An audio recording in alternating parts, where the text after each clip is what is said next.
প্রধান উপদেষ্টার প্রেস সচিব শফিকুল আলম বলেছেন, শিক্ষা প্রতিষ্ঠানসহ সারা দেশে সন্ত্রাসী কার্যক্রমের মাধ্যমে ছাত্রলীগ অনিরাপদ পরিবেশ তৈরি করেছিল। এজন্যই ছাত্রলীগকে নিষিদ্ধ করা হয়েছে। আওয়ামী লীগের ভাতৃপ্রতিম সংগঠন ছাত্রলীগ নিষিদ্ধের ব্যাখ্যা দিতে গিয়ে শনিবার জাতীয় প্রেস ক্লাবে নিরাপদ বাংলাদেশ চাই শীর্ষক সেমিনারে তিনি একথা বলেন। শিক্ষাঙ্গন নিরাপদ না হলে পুরো দেশটাই অনিরাপদ হয়ে যাবে। ছাত্রলীগের সন্ত্রাসী কার্যক্রমের কারণেই তাদের নিষিদ্ধ করা হয়েছে। গত 23 অক্টোবর স্বরাষ্ট্র মন্ত্রণালয় থেকে প্রকাশিত এক প্রজ্ঞাপনে ছাত্রলীগকে সন্ত্রাস বিরোধী আইনে নিষিদ্ধ করে অন্তর্বর্তী সরকার।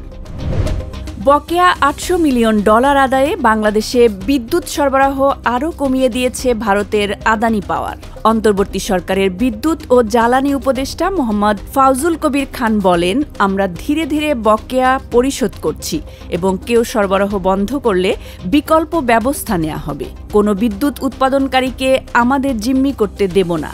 বিপিডিবির একজন কর্মকর্তা বলেন, বাংলাদেশ আদানির জন্য $170 মিলিয়ন ঋণপত্র খুলেছে এবং অর্থ পরিশোধ ত্বরান্বিত করার চেষ্টা করছে। আদানি পাওয়ার জানিয়েছে, বকেয়া পরিশোধের বিষয়টি মাথায় রেখে বাংলাদেশ থেকে চাহিদার ভিত্তিতে পর্যায়ক্রমে বিদ্যুৎ সরবরাহ কমানো হয়েছে। গাজীপুরে TNZ অ্যাপারেলস লিমিটেড নামের একটি পোশাক কারখানার শ্রমিকেরা 3 মাসের বকেয়া বেতনের দাবিতে বিক্ষোভ করছেন। শনিবার সকাল 9টা থেকে ঢাকা ময়মনসিংহ মহাসড়কে অবস্থান নিয়ে বিক্ষোভ শুরু করেন তারা। এতে মহাসড়কের উভয় দিকে দীর্ঘ যানজট তৈরি হয়েছে।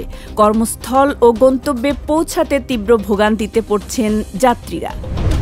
কক্সবাজার শহরে একটি আবাসিক হোটেল থেকে আওয়ামীপন্থী 19 ইউপি সদস্যকে আটক করেছে পুলিশ।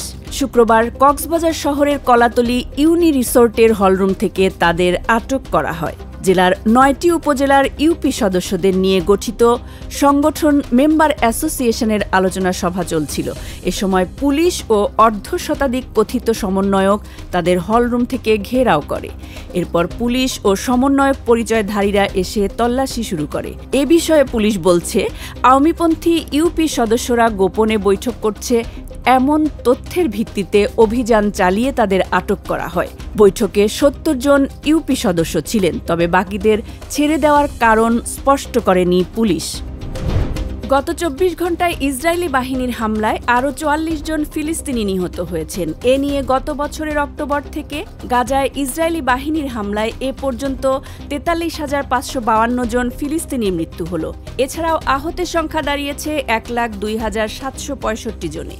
গাজায় চলমান সংঘাতে বেসামরিক নাগরিকদের ব্যাপক মৃত্যুর ঘটনায় উদ্বেগ ও ইসরায়েলি হামলার তীব্র নিন্দা জানিয়েছে জাতিসংঘের মানবাধিকার সংস্থা। গাজায় নিহতদের 70% নারী ও শিশু।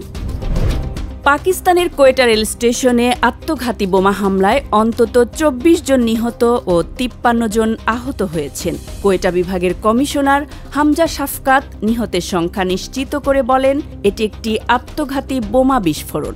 রেল কর্তৃপক্ষকে ট্রেন সেবা বন্ধ রাখার নির্দেশ দেওয়া হয়েছে।